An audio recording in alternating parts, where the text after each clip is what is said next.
Bitcoin is, how to mine it, and some tips and tricks that you can use to make more money mining Bitcoin.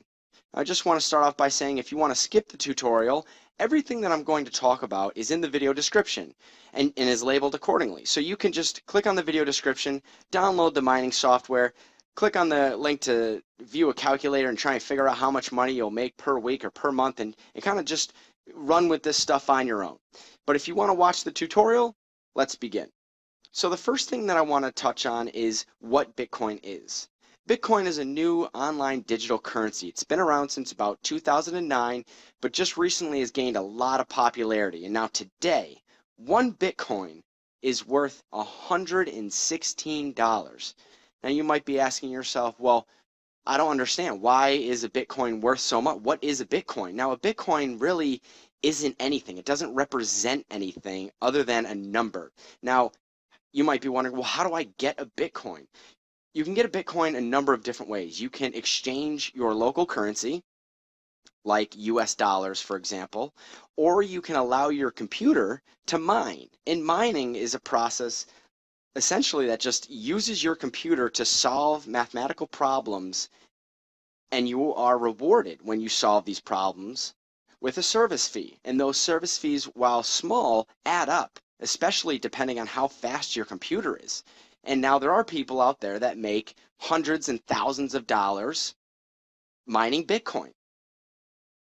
So you might say, well, I've heard that Bitcoin is a scam, or I've heard that Bitcoin is a Ponzi scheme. Well, not really. Essentially, what's happening here is that we're allowing the Bitcoin network, which is a Napster-like peer-to-peer network, to use our computer to process information. And so every time our computer is processing information, it's allowing the entire financial network to operate.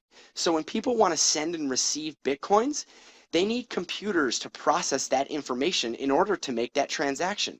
So just to give you an example, like Bank of America or Chase or Wells Fargo, all of these really big banks, they have skyscraper upon skyscraper of buildings and computers and servers to allow their entire financial network to run. So Bitcoin harnesses the internet and all of the computers on the internet in order to process all of these transactions. And that's why it's not a scam or a Ponzi scheme. Now, the price of a Bitcoin may be inflated. And by the time you watch this video, the price of a Bitcoin may be more than $116 or less than $116. So let's get started.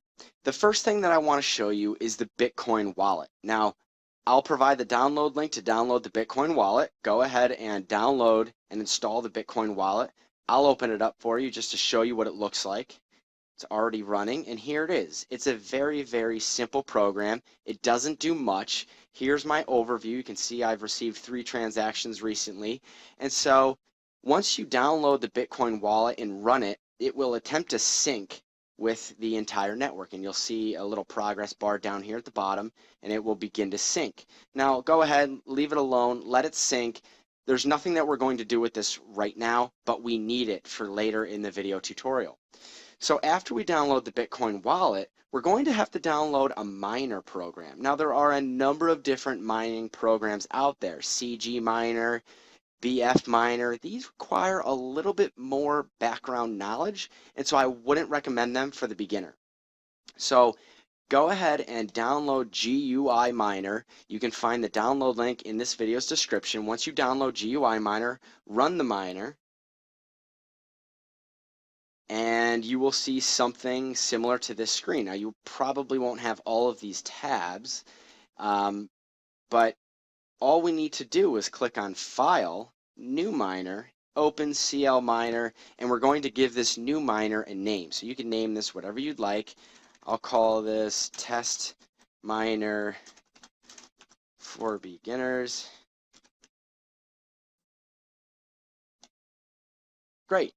And that will show us a screen similar to this, but we don't have a username and we don't have a password, and the server is the pool that we're going to join. And that brings me to my next point. Well, what's a pool? Well, a pool is basically a collective pool, a collective network of computers that are all working together to solve blocks of information to receive Bitcoin. Now, there are a number of different pools out